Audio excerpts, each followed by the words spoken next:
Okay, so in 5.1 we talked about a little bit about the actual normal curve. Now in 5.2 we're actually going to use the normal curve to calculate how far things are, um, what percentiles those values relate to, based on the mean and standard deviations that we have. So, and then we're going to look at a few things called the 68, 95, 99.7 rule, standardizing scores and percentiles, and how we can use these two things in conjunction. So, if we assume that things are normally distributed, okay, then they're going to have a bell curve, like so. And what we're going to see is that they're going to tell us that there's a mean and a standard deviation. And this here is they're asking about TV replacement, how long a TV will last. Now they took a whole bunch of people, asked them how long it took them to replace the thing, and they found the average was 8.2 years for their sample, and the standard deviation was 1.1. So that means that every standard deviation we either add or subtract 1.1 to this to get the next standard deviation. Now that doesn't mean a lot to you at this moment, but it will in a few seconds. And I'll show you what we do. One of the things that they talk about is the 68, 95, 99.7 rule, which says that if you are within one standard deviation from the mean, that means we added a standard deviation to either side, added a standard deviation and subtracted a standard deviation from the mean, that 68% of all data is within that range because it's normally distributed. Two standard deviations means we added and subtracted, this 1.1, or the standard deviation. We find that 95% of all the data is in that range, and that with three standard deviations of the mean, that 99.7% of all the data is within that range. Now, last week, when you took that little quiz, you had the question about which car battery was better, the one that had the mean of 48 months and the standard deviation of 2, or the one that had the mean of 48 months and the standard deviation of 6. Well, so knowing this, that they're normally distributed, that so if we add 2 and 2 and 2 and subtract 2 and 2 and 2, 6 months on either side of that first battery, so 42 months to 54 months, almost all of the batteries are going to last within that range.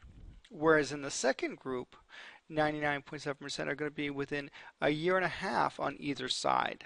So we're talking about, if we had 4 years, we're talking about either the battery's going to last somewhere between 2.5 and 5.5 years versus 3.5 and 4.5 years. So we like that first one because we're more likely to get that 4-year point.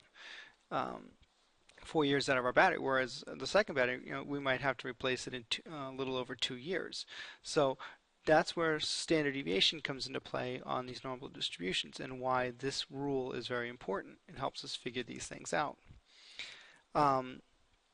So here they're showing you that 68%, or really 68.3%, is within one standard deviation of the mean.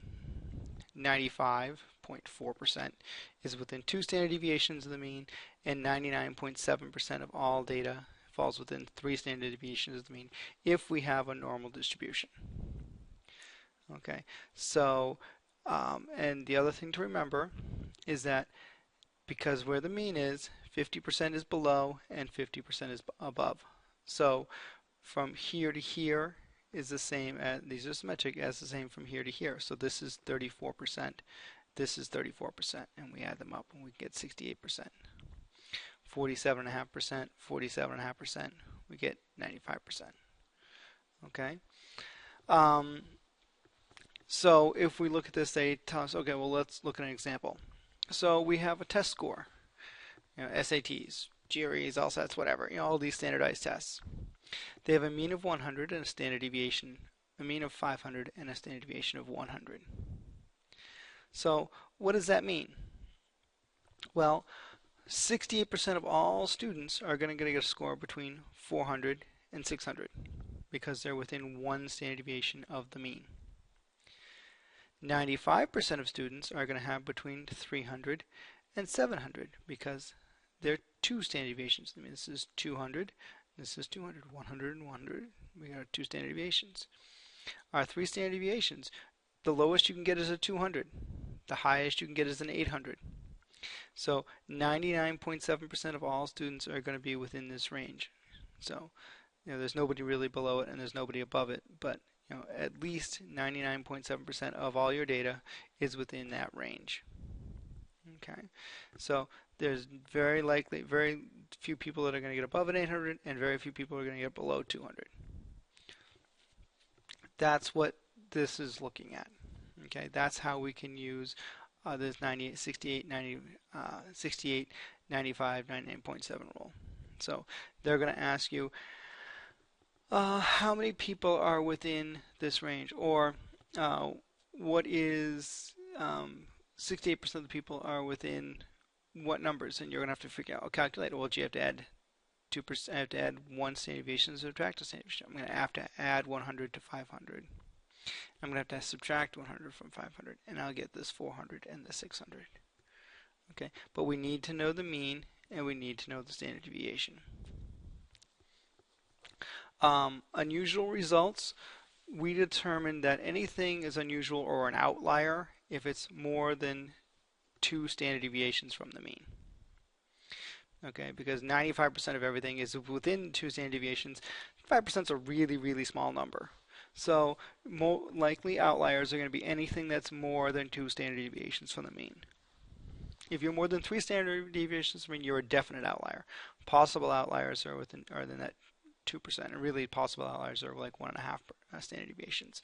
But anything over 2 is going to be considered unusual, and we use that for testing because we know that the likelihood of getting out there is very small.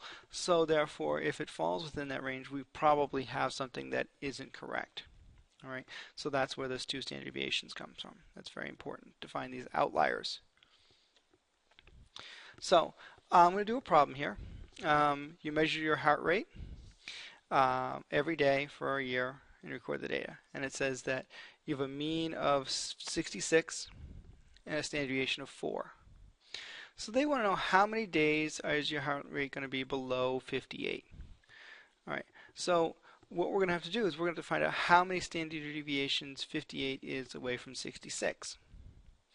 Well, if I can write on this, I don't think I can. I'm going to go to another program and I'm going to do some writing, and then I will be right back and we'll with the standard deviation up, but I'm going to show it to you. So okay, so we want to know how many days are going to be below 58 heartbeats per minute. So first, we know that we have a normal curve with a mean of 66. Well, that tells us and a standard deviation of 4. So within one standard deviation we have 62 and 70. And 2 standard deviations we have 58 and 74. And 3 standard deviations we have 54 and 78. Well, within one standard deviation,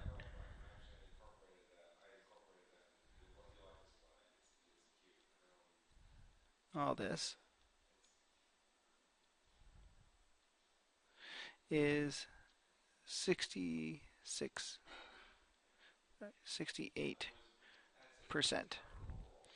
And this area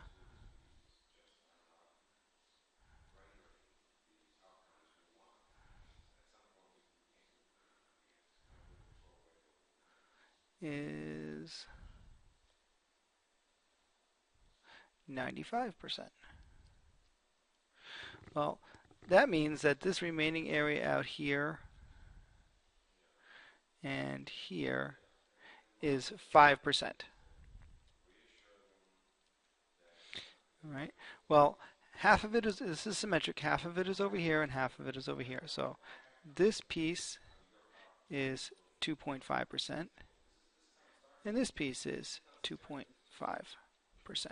So on 2.5% of the days, 2.5% of the time, you have a heart rate of less than 58. Well, 2.5 times 365 gives us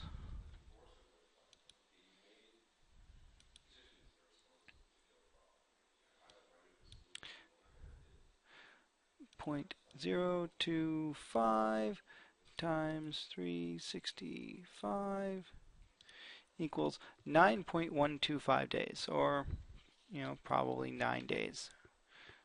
That is how many times we're going to have a heartbeat less than 58 degrees. I'm sorry, 58 beats per minute. Okay, because we don't usually get all of the values that are exactly right, 1 standard deviation, 2 standard deviations, 3 standard deviations, we have to be able to find a way to get all those pieces in between. And we do that by calculating a z-score. And the z-score, or standardized score, means we take the value that we've been given, subtract off the mean, and divide by the standard deviation. This we can then look up on a table or on our calculator or Excel and have it give us that value. So if we have a positive value, that means it's above the mean. If we have a negative value, it's below the mean. Makes sense. So here's an example. We have an IQ score, IQ test, and has a mean of 100 and a standard deviation of 16. And they want us to find these standard scores for 85, 100, and 125. Well, so what we're going to do is we're going to subtract the mean of 100 from each of these and then divide by 16.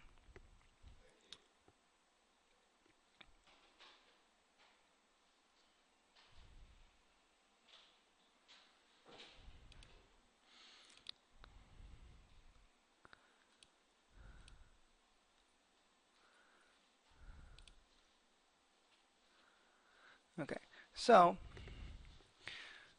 to find the first z-score, we'll call this one A.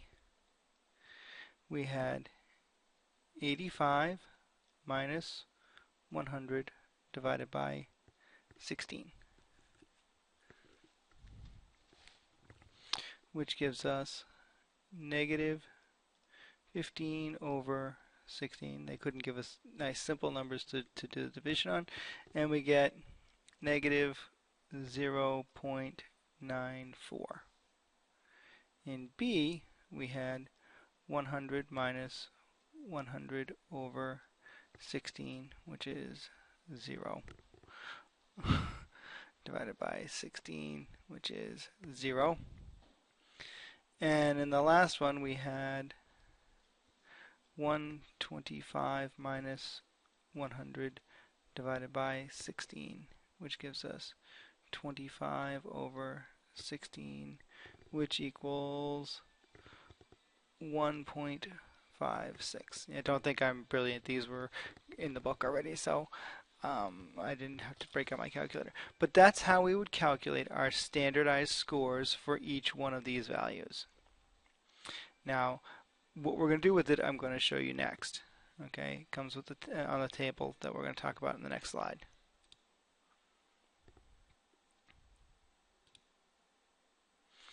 So we've calculated them. Now, what can we do with them? We've plotted them on our charts here. And we can see, well, all right, here's where 85 is, with our negative 1 standard deviation, so it's almost 1 standard deviation. Our second one was 100, that's on the mean. And our third one was 1.125, which is over here, so somewhere between 1 and 2 standard deviations, which we calculated. This was at negative 9.4, this was at 0, and this was 1.56. So we've done all those calculations right there, showing them on the table. Now, what can we do with them from here is we can look at this chart. Okay, this chart is in table A1. It's on page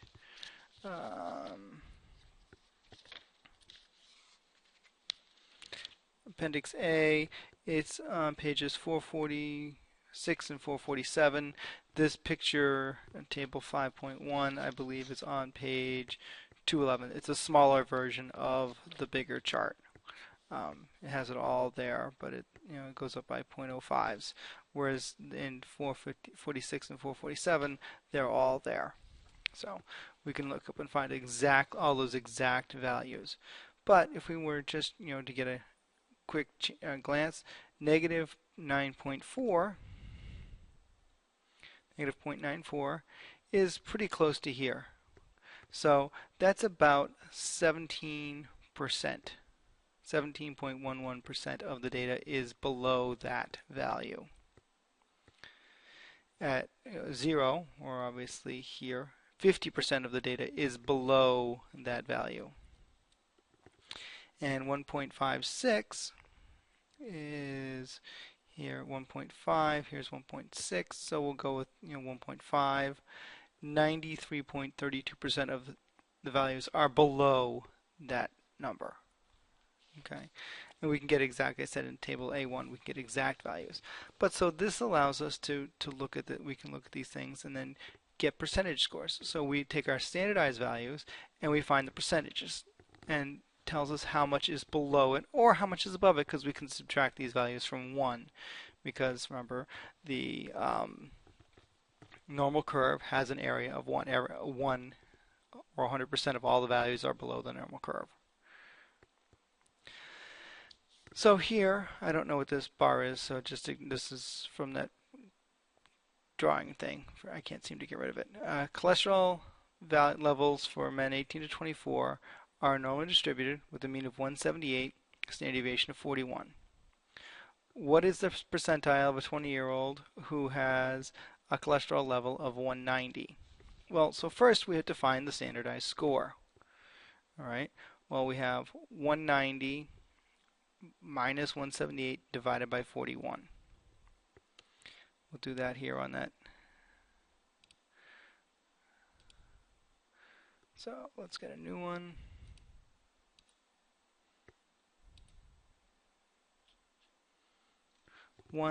Oops. Trying to type in it, that's silly. So I have 190 minus 178 divided by 41. And that gives me, let's see, 12 over 41, which in the book is 0.29. So I can look at that table on 5.1 and see where it lies. And we go back.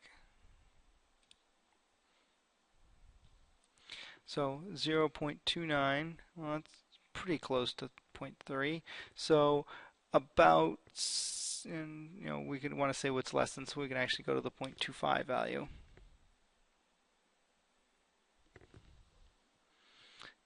So somewhere in here, I'm going to go with this and say that you're in the 61st percentile. Because here's the 60th and here's the 62nd about, so somewhere in there we'll say it's the 61st percentile. Level number 2 says a cholesterol level of 90th percentile. What is that? Well, if we look back here, where's our 90th percentile? Right here is 90. So we're going to use this 1.3. So we're going to do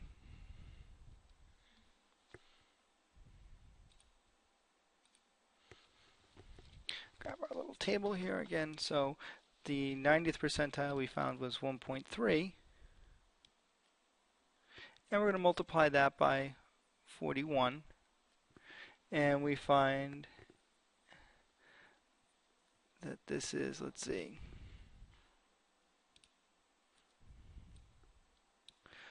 1.3 times 41 equals 53.3. So this is 53.3. Now we have to add that to 1.178 because that's where the mean is, because we're above that value. So plus 178, we find that the value is 231.3 is your level for cholesterol. So that's how you can use the normal curve to help with finding percentiles.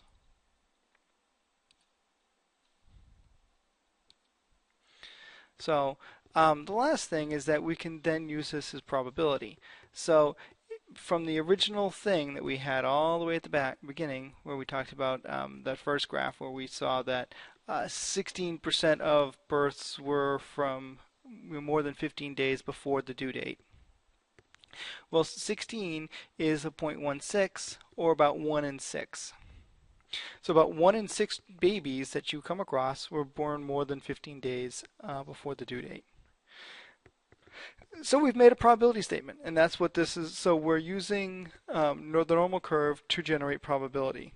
Because there are percentages, we can use them back and forth. Remember, percentages are really just probabilities.